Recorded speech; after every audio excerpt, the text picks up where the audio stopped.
Hello friends, welcome all in the fifth part of chapter number 7, permutation and combination. Last session ની અંદર આપણે સ્વાધ્યાયને continue કરતા હતા, તો આજે એ જ સેશનને આગળ કન્ટિન્યુ કરીએ.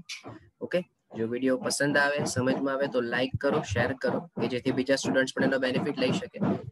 અને જો સબસ્ક્રાઇબ કરવાનું બાકી હોય તો સબસ્ક્રાઇબ કરો કે જેથી ફર્ધર વિડીયોઝ માટે તમને નોટિફિકેશન મળતી રહે.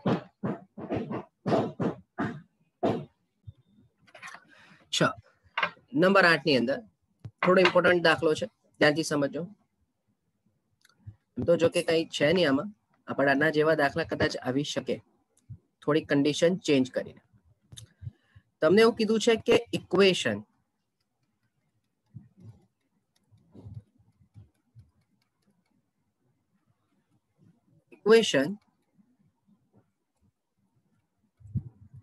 ના દરેક મૂળાક્ષરોનો એક જ વખત ઉપયોગ કરવાનો.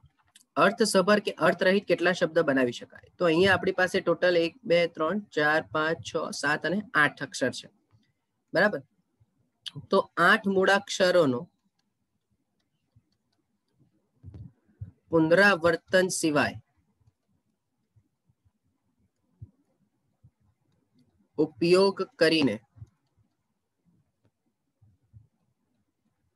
બનતા કુલ શબ્દ બરાબર 8 ફેક્ટોરિયલ.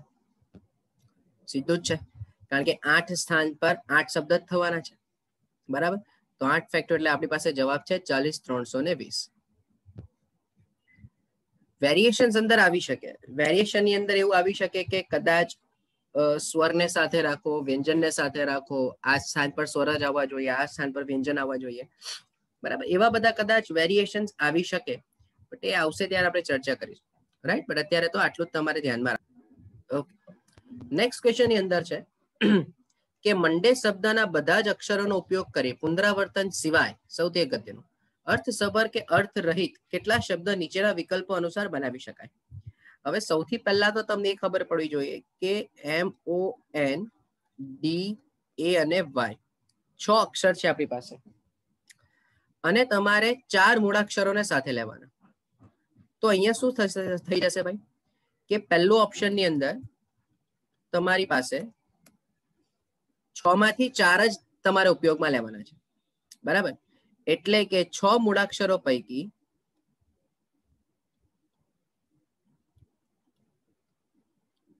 4 મૂળાક્ષરોની પુનરાવર્તન સિવાય ગોઠવણીના પ્રકાર બરાબર બોલાશે 6p4. હવે આમાં કમ્પલસરી 6p4 જ લેવું પડે તમારે. તો અહીંયા લખાય 6 ફેક્ટોરિયલ બાય 6 માઇનસ 4 ફેક્ટોરિયલ. તો 6 ફેક્ટોરિયલ બાય 2 ફેક્ટોરિયલ એટલે 6 ગુણ્યા 5 ગુણ્યા 4 ગુણ્યા 3 એટલે જવાબ થઈ જશે 4 તાલી 12 ને 12 તાલી 36 એટલે 360, બરાબર? ઓકે, હા, આવું પણ તમે વિચારી શકો કે ભાઈ ધારો કે 4 ખાના છે, તો પહેલામાં 6 રીતે, બીજામાં 5 રીતે, ત્રીજામાં 4 અને ચોથામાં 3, તો પણ તમે આ ગુણાકાર કરો તો પણ જવાબ તમારો 360 જ આવશે. ઓકે, ચાલો ત્યારબાદ છે બીજું, બધા જ મૂળાક્ષરોને સાથે લેવાના. તો 6 મૂળાક્ષરોનો ઉપયોગ કરીને 6 અંકના અથવા તો 6 મૂળાક્ષરોનો ઉપયોગ કરીને 6 મૂળાક્ષરવાળી પુનરાવર્તન સિવાય ગોઠવણીના પ્રકાર બરાબર સીધું જ થશે 6p6 એટલે 6 ફેક્ટોરિયલ એટલે 720. ઓકે, ત્રીજું સૌથી અગત્યનું જો તો ધ્યાનથી સમજજો. ત્રીજો સૌથી અગત્યનો, ત્રીજામાં છે પ્રથમ મૂળાક્ષર સ્વર જ હોય. આવા જ્યારે શરત આવે ને ભાઈ, ત્યારે બહુ ધ્યાનથી સમજવાનું. હવે ઓલરેડી હું પાછું વખત લખી દઉં, તમારી પાસે MONDAY બરાબર, અને તમારે પાછું 6 નો જ ઉપયોગ કરવાનો છે બધા જ મૂળાક્ષરનો. તો 6 સ્થાનમાં સૌથી પહેલું સ્થાન તમારે શરૂઆત સ્વરથી જ કરવાની. તો એનો મીનિંગ કે આ જે પહેલું સ્થાન છે એ પહેલા સ્થાનમાં ઓ અથવા તો એ કમ્પલસરી બેમાંથી કોઈ એક જ આવશે ફોર શ્યોર. કારણ કે એને એવું કીધું છે કે પ્રથમ સ્વર, પ્રથમ અક્ષર તો મૂળાક્ષર તો સ્વર જ આવવો જોઈએ. એટલે પ્રથમ સ્થાન પર ક્યાં તો ઓ અથવા તો એ, અને એ સિવાયના બાકીના 5 સ્થાન પર ગોઠવણીના પ્રકાર 5 ફેક્ટોરિયલ. બરાબર. એટલે કે પ્રથમ સ્થાન પર સ્વર આવે તેવી ગોઠવણીના પ્રકાર બરાબર 2 ગુણ્યા 5 ફેક્ટોરિયલ. ફરીથી કહું છું, આ કેમ 2 કોને માટે? કે સ્થાન પ્રથમ સ્થાન પર ક્યાં તો ઓ અથવા એ જ આવશે. અને ઇન્ટુ 5 ફેક્ટોરિયલ કેમ? કે ધારો કે ઓ અથવા એમાંથી કોઈ પણ એક આવી ગયો તો એ સિવાય એમ એન ડી વાય 4 અને વત્તા જે બેમાંથી કોઈ એક સ્વર બાકી રહેશે તે એ 5 મૂળાક્ષરોની 5 સ્થાન પર ગોઠવણીના પ્રકાર એટલે 5 ફેક્ટોરિયલ. એટલે તમારો જવાબ થઈ ગયો 2 ગુણ્યા 120 એટલે 240 થઈ જશે. બરાબર. તો આ રીતે તમારા 3 સવાલના આપણે જવાબની ચર્ચા કરી દીધી. ઓકે, આગળ ચર્ચા કરી. નેક્સ્ટ ક્વેશ્ચન ને શરૂ કરતા પહેલા આપણે એક થિયરી નાની અમસ્તી જોઈ લઈએ. બરાબર. એને આપણે નોંધ તરીકે યાદ રાખીએ. બહુ ધ્યાનથી સમજો. શું નોંધ છે? કે n વસ્તુઓ પૈકી P1 વસ્તુ સમાન, P2 વસ્તુ સમાન, P3 વસ્તુ સમાન, એમ કરતા કરતા ધારો કે કોઈ PK વસ્તુ સમાન હોય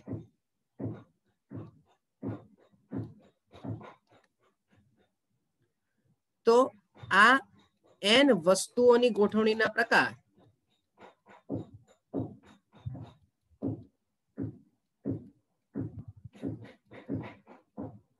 બરાબર n ફેક્ટોરિયલ ના છેદમાં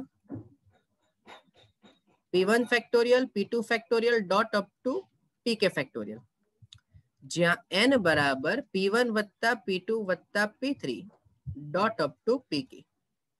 હવે સવાલ ઉભો એ થાય કે આ તે કર્યું શું? હવે અહીંયા જે વસ્તુ છે એને બદલે કોઈ પણ આંકડા પણ હોય, કોઈ પણ આલ્ફાબેટ બી હોય, કઈ બી હોઈ શકે. સમજો. ધારો કે એક આપણે એક્ઝામ્પલ લઈએ. હું એમ કહું કે ભાઈ NEEL. સમજો. હવે આ જે NEEL છે, હું એમ કહું કે આનો ઉપયોગ કરીને 4 અંકના અલગ અલગ શબ્દ બનાવો. સમજો. તો હવે સવાલ એવો થાય કે મારે આ 2 ઈ ને ગણવાનું શું? કારણ કે કોઈને એમ થાય ને કે સર ધારો કે હું NELE બનાવું, અહીંયા E1 અને E2 લખી દઉં, તો અહીંયા N1 અરે E1 E2 અને એવું જ અહીંયા E2 E1 લખું તો ભાઈ બંને વસ્તુ સમાન જ થઈ ગઈ. એકનું એક જ સબસ્પેલિંગ બન્યું એમ કહેવાય. હા, ધારો કે આવું કીધું હોતે કે NEIL લખ, તો તમે આમાં NELI લખો કે NILE લખો તો આ બંને અલગ અલગ છે. બરાબર. પણ જ્યારે તમારી પાસે n વસ્તુઓમાં કોઈક વસ્તુ સમાન આવી તો એની કુલ ગોઠવણી તમે n ફેક્ટોરિયલ સ્વરૂપમાં લખી નથી શકવાના. કેમ? કારણ કે એમાં રિપીટેશન આવશે. હા ને? એવો જ ધારો કે તમારી પાસે કોઈ શબ્દ બીજો આવે બુક. ધારો કે બુક શબ્દ આવે છે. બરાબર. તો પણ તમે વિચારો. હા, ધારો કે હું એમ કહું કે બનાના, ચાલો. તો હવે આમાં કોઈ એમ કે સર મારે બાના બનાવવું હોય તો આ બનાવવું હોય તો હવે એમાં અહીંયા 1 2 3 અને અહીંયા 1 2, તો તમે આ એને કોઈ બી રીતે બદલો. ધારો કે કોઈ એમ કે સર 1 2 3 4 5 ને 6 હું ડાયરેક્ટ જવાબ 6 ફેક્ટોરિયલ લખું તો ચાલે? તો હું કહીશ કે ના. કેમ? કારણ કે આ 6 ફેક્ટોરિયલમાં આ 1 2 અને 3 એ જ્યાં જ્યાં પણ ગોઠવાશે એ દરેક વસ્તુ તો સેમ ની સેમ જ બનશે ને. એટલે ધારો કે અહીંયા 1 છે, 2 છે ને 3 છે. કોઈ કે સર ના, અહીંયા 2 અહીંયા 1 અને અહીંયા 3 લખું તો ભાઈ આ બે શરત તો એકની એક જ થઈ ગઈ. સમજમાં આવે શું બોલું છું તે? કે જ્યારે n ભિન્ન વસ્તુઓ હતી, ધારો કે હાર્દિક, બરાબર, આમાં 6 અક્ષર અલગ અલગ છે, તો તમે આનો જવાબ 6 ફેક્ટોરિયલ લખી દો. 100% વાત કે આનામાંથી 720 અલગ અલગ પ્રકારના અક્ષરો મળશે. કેમ? કારણ કે આમાં કોઈ પણ આલ્ફાબેટ રિપીટ થતો નથી. જ્યારે અહીંયા તો એ 3 વખત રિપીટ થાય છે, એન 2 વખત રિપીટ થાય છે. એટલે જ્યારે મારે આની ગોઠવણી લખવી પડશે તો એ કેવી રીતે લખાશે? 6 ફેક્ટોરિયલ ના છેદમાં, બોલો કોણ કેટલી વખત રિપીટ થયું? એ 3 વખત રિપીટ થયું એટલે 3 ફેક્ટોરિયલ, એન 2 વખત રિપીટ થયું એટલે 2 ફેક્ટોરિયલ. અચ્છા સર, પછી આ P1 P2 P3 સરવાળો તો n જેટલો થવો જોઈએ ને? તો ભાઈ બી એક જ વખત છે તો 1 ફેક્ટોરિયલ લખ. બેઝિકલી આપણે એકને લખતા જ નથી, પણ સરળતા માટે આ સમજાવવા માટે હું ખાલી લખું છું. બરાબર? એટલે હવે તમે શું ધ્યાન રાખ્યું કે જ્યારે તમને રિપીટેશન દેખાય શેમાં, કે તમને જે કોઈ પણ સ્પેલિંગ આપ્યો છે કે જે કોઈ પણ શું કહેવાય નંબર્સ આપ્યા છે એમાં જો તમને રિપીટેશન દેખાય તો તમારે આ ધ્યાન આપવાનું. કોઈ કે 1 1 2 2 3 3 3 આનો ઉપયોગ કરીને ટોટલ અલગ અલગ નંબરો બનાવો. તો ભાઈ હવે તમારા મગજમાં બેલ વાગવો જોઈએ કે ભાઈ ટોટલ 3 ને 2 5 ને 2 7 છે, તો કુલ સંખ્યાઓ 7 ફેક્ટોરિયલ. પણ એમાં એક કેટલી વખત રિપીટ થાય છે? 2 વખત. 2 કેટલી વખત રિપીટ થાય છે? 2 વખત. 3 કેટલી વખત રિપીટ થાય છે? 3 વખત. તો મારે આ ભાગાકારમાં મૂકવું પડશે. ઓકે, સો આ એક તમારા માટે અગત્યનો મુદ્દો થઈ ગયો કે જેમાં n વસ્તુઓમાંથી અમુક વસ્તુઓ રિપીટ થતી હોય. કારણ કે એના પછીનો જે દાખલો છે એમાં તમને આ થિયરીની જરૂર પડશે. ચાલો જુઓ, તો આ 10 નંબરની અંદર ચર્ચા કરીએ. તમને કીધું છે કે મિસિસિપી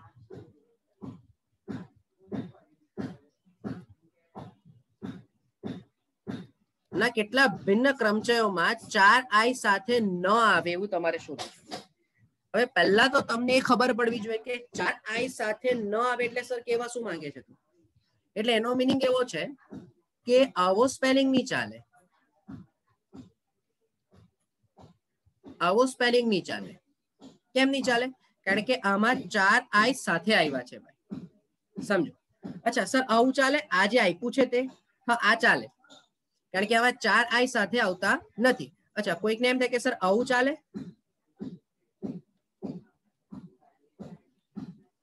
તો હા આ પણ ચાલે, કારણ કે એને ક્લિયર કીધું છે કે 4i સાથે ન આવવા જોઈએ.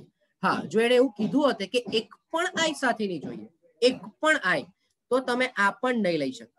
પણ અહીંયા ખાલી એને એવું જ કીધું છે કે 4i સાથે નહીં ચાલે. એટલે 3i સાથે હોય તો પણ ચાલશે, 2i સાથે હોય તો પણ ચાલશે. બરાબર? તો આવા કેસમાં આપણે શું કરીએ? તો આવા કેસમાં આપણે લખીએ, જો સમજો શું સમજવા માંગુ સમજાવું છું કે અહીંયા આપણે 4i સાથે ન આવે તેવી ગોઠવણી જો જોતી હોય તો એના બરાબર કુલ ગોઠવણી માંથી 4i સાથે જ આવે તેવી ગોઠવણીને બાદ કરી દઈએ. મેં માઇનસ મૂક્યું છે જોજો. તો હવે સવાલ ઉભો એ થાય કે સર કુલ ગોઠવણી શું હશે? તો કુલ ગોઠવણી બરાબર, હવે મને આમાં તમારા પાસેથી કેલ્સી ની જરૂર પડશે, પણ છતાં હું મારી પાસે પણ કેલ્સી નો યુઝ કરી લઉં. બરાબર? અને કારણ કે કેલ્સી ની જરૂર તો કન્ફર્મ પડવાની છે આમાં. જસ્ટ અ મિનિટ, મારે જસ્ટ ખાલી કેલ્સી કાઢવું પડશે.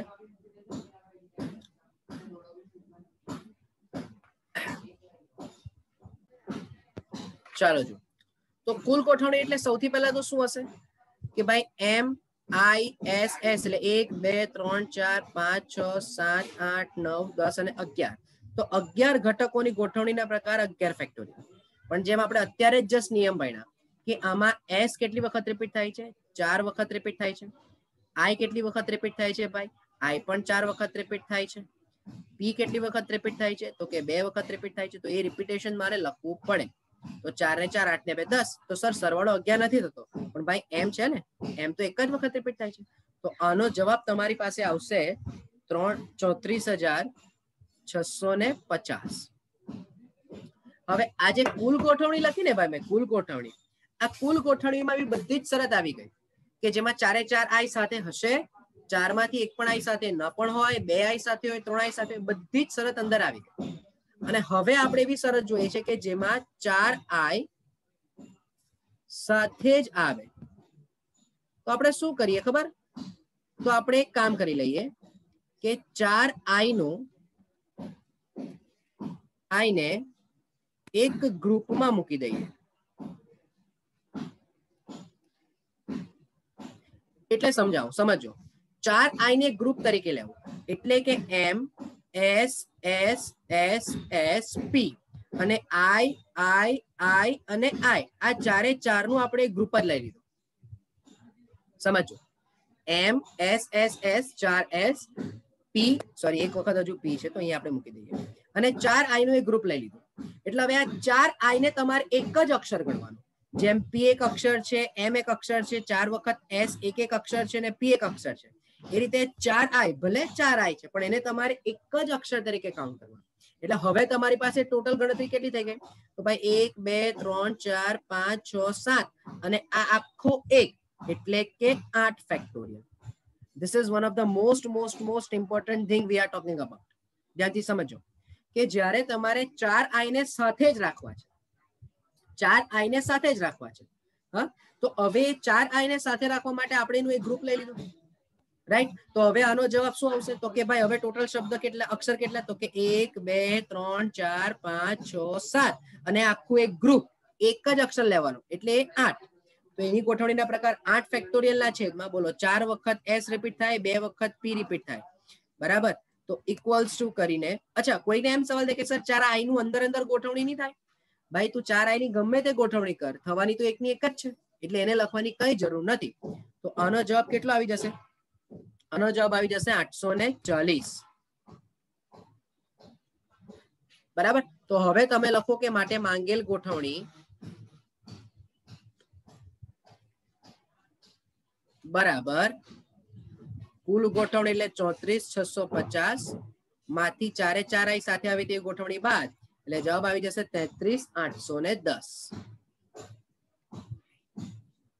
સર એક વખત પાછું બોલજો, જો સમજાવું. મેં કીધું કે 4i ને એક સાથે રાખીએ એટલે કે હવે મારી પાસે m s s s s p p અને x સમજી લો. હવે આ x શું છે? આ x જે છે તે ચારે ચાર i નું એક ગ્રુપ છે. હવે મેં અહીંયા જે ગોઠવણી લખી 840 એ 840 માં શું હશે? તો કે એ 840 માં 1 2 3 4 5 6 7 અને 8 આ 8 અક્ષરોની ગોઠવણી આવી. એટલે એવું થાય ને કે m x s s p p s s પછી m s x s p s p s. તો જ્યાં જ્યાં પણ આ મેં x મૂક્યું આ x જ્યાં પણ આવશે એ x પોતાની સાથે 4i ને લઈને આવશે. સમજો, એટલે તમને જે કુલ ગોઠવણી મળી એમાંથી આવી 840 અલગ અલગ પ્રકારની ગોઠવણી કે જેમાં દરેક સ્થાન પર દરેક શબ્દમાં 4i સાથે ને સાથે જ આવ્યા એવું તમે સબસ્ટ્રેક્ટ કરતા ગયા, બરાબર? અને એટલે તમને માંગેલ ગોઠવણી મળી ગઈ. બરાબર? હવે આવું ક્યારે ક્યારે યાદ રાખવાનું કે જ્યારે તમને શબ્દ વાપરે કે એક સાથે ન આવે એવો જ્યારે જ્યારે બી શબ્દ વાપરે ત્યારે તમારે આ પ્રકારની શરતનો ઉપયોગ કરી લેવાનો. ઓકે, બહુ અગત્યનો છે. હોપ કે આ પોઈન્ટ તમને બધાને ક્લિયર થયો હોય, રાઈટ? જો આ પણ એટલો જ અગત્યનો દાખલો ભાઈ, હા, 11 નંબર મોસ્ટ ઇમ્પોર્ટન્ટ. સ્કૂલમાં જો પૂછવું હોય તો કન્ફર્મ આ દાખલાને 3 માર્ક્સમાં પૂછવું હોય તો પૂછી જ શકાય વિધાઉટ એની ડાઉટ. ચાલો સૌથી પહેલું જોજો, પરમ્યુટેશન શબ્દના પરમ્યુટેશન્સ એટલે p e r m u t a t i o n અને s મૂળાક્ષરોની ગોઠવણી કેટલા પ્રકારે નીચેના વિકલ્પોમાં કરી શકાય? પહેલું, p થી શરૂ થાય અને i માં અંત, સોરી s માં અંત આપે. એનો મીનિંગ શું થયો કે ટોટલ તમારી પાસે 1 2 3 4 5 6 7 8 9 10 11 12 સ્થાન છે. 1 2 3 4 5 6 7 8 9 10 11 12. આ 12 સ્થાનમાં પહેલા સ્થાન પર કમ્પલસરી p જ આવશે, એમાં કોઈ પણ પ્રકારનો ચેન્જ નહીં થાય. છેલ્લા સ્થાન પર કમ્પલસરી s આવશે, એમાં પણ કોઈ પણ પ્રકારનો ચેન્જ નહીં થાય. બાકી બચ્યા 10 સ્થાન. તો આ 10 સ્થાન પર કોના વડે ગોઠવણી થશે? તો કે E R M U T A T I O અને N વડે ગોઠવણીના પ્રકાર બરાબર. બોલો 10 ફેક્ટોરિયલ તો છે જ, કારણ કે આ પણ 10 જ છે. 10 ફેક્ટોરિયલ ના છેદમાં બોલો રિપીટેશન આવશે. આમાં શું રિપીટ થાય છે? બોલો આ જે ટી છે, હા ટી જે છે એ 2 વખત રિપીટ થાય છે, એટલે છેદમાં 2 ફેક્ટોરિયલ. એ સિવાય કોઈ પણ અક્ષર રિપીટ થતો નથી. એનો મીનિંગ કે જવાબ આવી જશે 18 14 400. બરાબર 18 14 400. બહુ ધ્યાનથી સમજજો. એને એવું કીધું છે કે 10 સ્થાન એટલે પી થી શરૂઆત થાય ને એસ પર અંત થાય, તો વચ્ચેના 10 સ્થાન પર તમારે આ 10 અક્ષરોનો ઉપયોગ કરીને ગોઠવણી કરવાની. બીજું જો અગત્યનું, બીજામાં છે બધા જ સ્વર સાથે. આ સૌથી અગત્યનું, બધા સ્વર સાથે આવવા જોઈએ. તો હવે તમે જરા ઓબ્ઝર્વ કરો કે અહીં બોલો કયા સ્વર છે? તો કે ઈ, પછી યુ એ આઈ ઓ. સ્વરને એક ગ્રુપ તરીકે લેવું. અત્યારે જ આપણે ઉપર ચર્ચા કરી કે જો મારે કોઈ વસ્તુને સાથે રાખવી છે તો મારે એને એક ગ્રુપ તરીકે લેવું પડશે. બરાબર. તો હવે એનો મીનિંગ કે ઈ યુ એ આઈ ઓ આ 5 નું મારે એક ગ્રુપ બનાવવાનું. તો એનો મીનિંગ કે હવે તમારી પાસે શું આવી ગયું? જરા ઓબ્ઝર્વ કરજો. તો હવે તમારી પાસે permutation spelling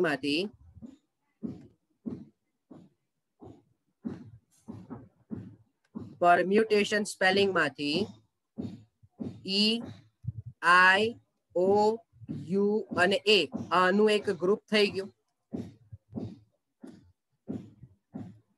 E I O you એ આનું એક ગ્રુપ થઈ ગયું. એ સિવાય કોણ બચશે? પી બચશે, આર બચશે, એમ બચશે, ટી ટી અને એન બચશે. બરાબર. P E R M U T A T I O N. એટલે 1 2 3 4 5 6 7 8 9 10 11. અચ્છા એક એસ બાકી રહી ગયો. બરાબર. તો હવે તમે ટોટલ કેટલા અક્ષર બન્યા બોલો? તો 1 2 3 4 5 6 7 અને સ્વરનું એક ગ્રુપ એટલે 8. તો એનો મીનિંગ કે 8 અક્ષરોની ગોઠવણીના પ્રકાર બરાબર 8 ફેક્ટોરિયલ. બહુ ધ્યાનથી સમજો. આપણે સ્વરનું એક તમને એવું કીધું છે કે સ્વર હંમેશા સાથે જ આવવા જોઈએ. તો એ થઈ જશે 8 ફેક્ટોરિયલ છેદમાં ટી 2 વખત રિપીટ થાય એટલે 2 ફેક્ટોરિયલ.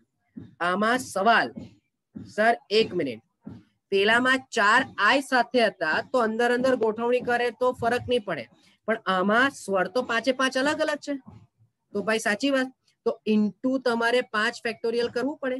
આ 5 ફેક્ટોરિયલ કેમ કર્યું ભાઈ મેં? તો અહીંયા હું લખું કે 5 ફેક્ટોરિયલ એ સ્વરની 5 સ્વરની અંદરો અંદરની ગોઠવણી દર્શાવે. સર એટલે ખબર નહીં પડી. જો સમજાવ. ધારો કે તારો શબ્દ બને છે પી, પછી અહીંયા R M T T N અને એસ ને અહીંયા આ 5 સ્વર મૂક્યા. હે તો આ જ સ્થાન પર, બીજા જ સ્થાન પર જે સ્વરનું ગ્રુપ આવ્યું એમાં પહેલા ઈ, પછી આઈ, પછી યુ, પછી ઓ, પછી એ આવ્યું. હવે આ જ ગોઠવણીમાં આ બધું જ સેમ રિપીટ થયું, પણ આ જ સ્થાન પર સ્વરના આ જ બીજા નંબરના ગ્રુપના સ્થાન પર શું આ એ ઈ આઈ ઓ યુ પણ અંદર અંદર બદલાઈ નહીં જાય? બોલો હા કે ના? હા ને? તો એ દરેક સ્થાન પર પાછા અંદર અંદર 5 સ્વર 5 ફેક્ટોરિયલ વે થી ગુણાય, સોરી બદલાય. એ પણ મારે અંદર પિક્ચરમાં તો લેવું પડે ને. એટલે આજે 8 ફેક્ટોરિયલ છે એ શું દર્શાવશે? કે જેમાં P R M T T N S સાથે એક ગ્રુપ જેને તમે એક્સ કહી દો. છેદમાં 2 ફેક્ટોરિયલ કેમ? તો કે ટી 2 વખત રિપીટ થયું તે. અને ઇન્ટુ 5 ફેક્ટોરિયલ કેમ? તો કે જેટલા 8 ફેક્ટોરિયલ ના છેદમાં 2 ફેક્ટોરિયલ ના અકોર્ડિંગ જેટલા પણ અલગ અલગ શબ્દ બનશે એ દરેક શબ્દમાં પાછા સ્વર જે સ્થાન પર આવશે એ સ્થાન પર અંદર અંદર 5 ફેક્ટોરિયલ પ્રકારે ગોઠવણી કરશે. વાર્તા ખબર પડે કે ભાઈ? તો એને માટે ઇન્ટુ આપણે 5 ફેક્ટોરિયલ કરવું પડે. અને આ જે 5 ફેક્ટોરિયલ છે આ જે 5 ફેક્ટોરિયલ છે એનો જવાબ એટલે આટલા આખાનો જવાબ તમને મળી જશે 24, 19 અને 200. આ તમારો જવાબ છે. બહુ ધ્યાનથી સમજવા જેવી વસ્તુ છે ભાઈ. હા, સો થોડો ટાઈમ કન્સ્ટ્રેન્ટ ને લીધે બાકીનું આપણે નેક્સ્ટ સેશનમાં કન્ટિન્યુ કરીશું. આમાં જો એક સવાલ બાકી છે જે મોસ્ટ ઇમ્પોર્ટન્ટ છે, સો એને આપણે નેક્સ્ટ સેશનમાં કન્ટિન્યુ કરીશું. Thank you from my